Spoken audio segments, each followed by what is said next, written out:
A blessed Tuesday to all. Naniguro lagi kong Martison kay murag dili man ako. I was about to say Wednesday. So it's still Tuesday.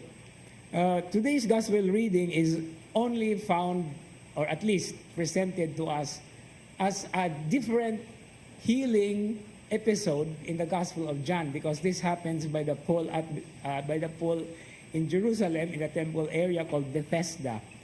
Now, this interesting account is actually narrated with the background of the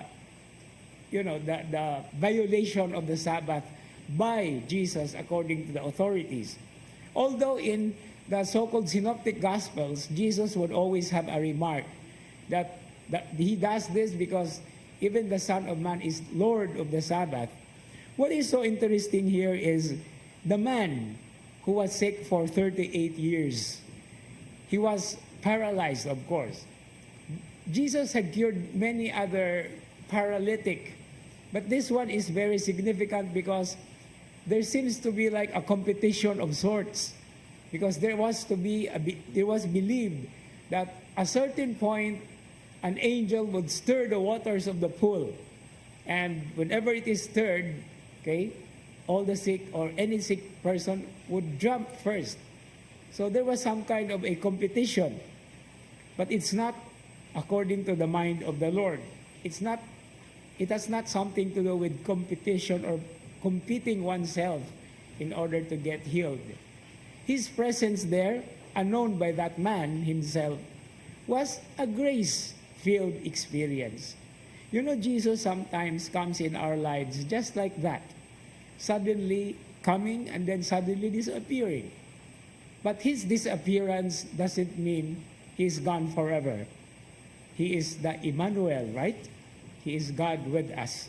And it is in this presence that the Lord does in many different ways that we are told by the responsorial psalm, by the psalmist, that this strength and this trust that we have with the Lord should always be firm, should always be strengthened, despite the mountains plunging into the depths of the sea, even the earth be shaken.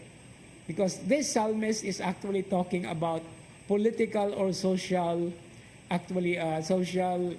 disarray, or certain, just like what we are experiencing in the Philippines, political and social unrest. And many people are practically paralyzed precisely because of this. Although nowadays, many people are coming out and expressing themselves. They are already fearless. But it doesn't mean that we have to be fearful all the time.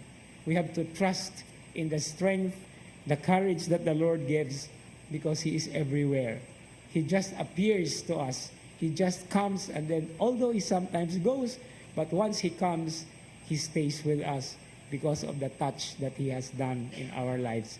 And so as we continue this Eucharistic celebration, forever grateful of the Lord's way of touching our lives, may we also be able to share that particular presence, because we too are, as the one of the readings in the previous days says, we are ambassadors of Christ.